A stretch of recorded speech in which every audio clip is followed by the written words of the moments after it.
పార్టీలో చేరడానికి సిద్ధమైన ఎమ్మెల్యే కడియం శ్రీహరిపై బీఆర్ఎస్ నేత ఎర్రోల శ్రీనివాస్ తీవ్ర వ్యాఖ్యలు చేశారు. పదవులు అనుభవించే అవకాశాలు పొంది కొందరు పార్టీ మారుతున్నారని విమర్శించారు. కాంగ్రెస్ తెలుగుదేశంలో వెంటిలేటర్ మీద ఉన్న వాళ్లకు సంజీవనిచ్చి కేసీఆర్ బతికించారని గుర్తు చేశారు. రాజయ్య చేతిలో ఓటమి పాలై మూలకున్న కడియం శ్రీహరికి కేసీఆర్ అన్ని రకాలుగా అవకాశాలు కల్పించారని అన్నారు.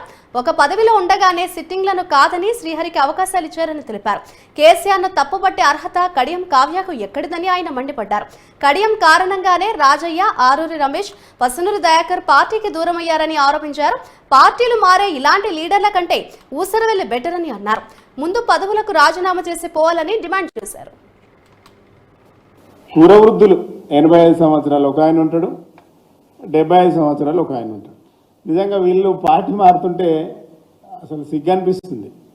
ఎందుకనంటే వెంటిలేటర్ మీద ఉన్నటువంటి వీళ్ళను కేసీఆర్ గారు ఆక్సిజన్ ఇచ్చింది, సంజీవని ఇచ్చి బతికిచ్చింది. వీళ్ళని ఏముండే వీళ్ళకు? కాంగ్రెస్ పార్టీలో ఉన్న లీడర్కు, తెలుగుదేశం పార్టీలో ఉన్న లీడర్లకు ఏముండే వీళ్ళకు?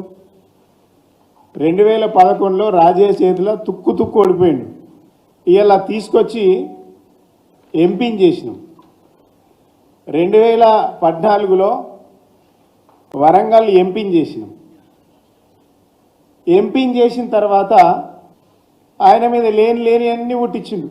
పాపం రాజయ్య మంచి చేసుకుంటాడు.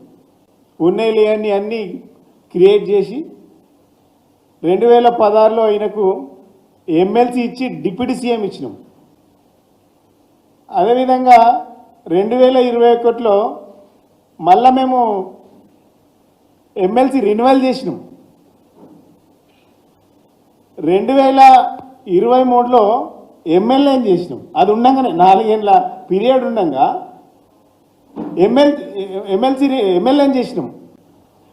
సిట్టింగ్ ఎమ్మెల్యే ఉండగా ఈయన ఎమ్మెల్యేని చేసినాం. ఎమ్మెల్యే ఉండగా నా బిడ్డకి టికెట్ కావాలంటే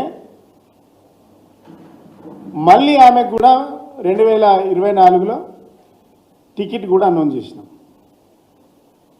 ఇలా గమ్మత్ ఏంటంటే అసలు రాజకీయాలకు విలువలు ఉన్నాయని అనిపిస్తుంది.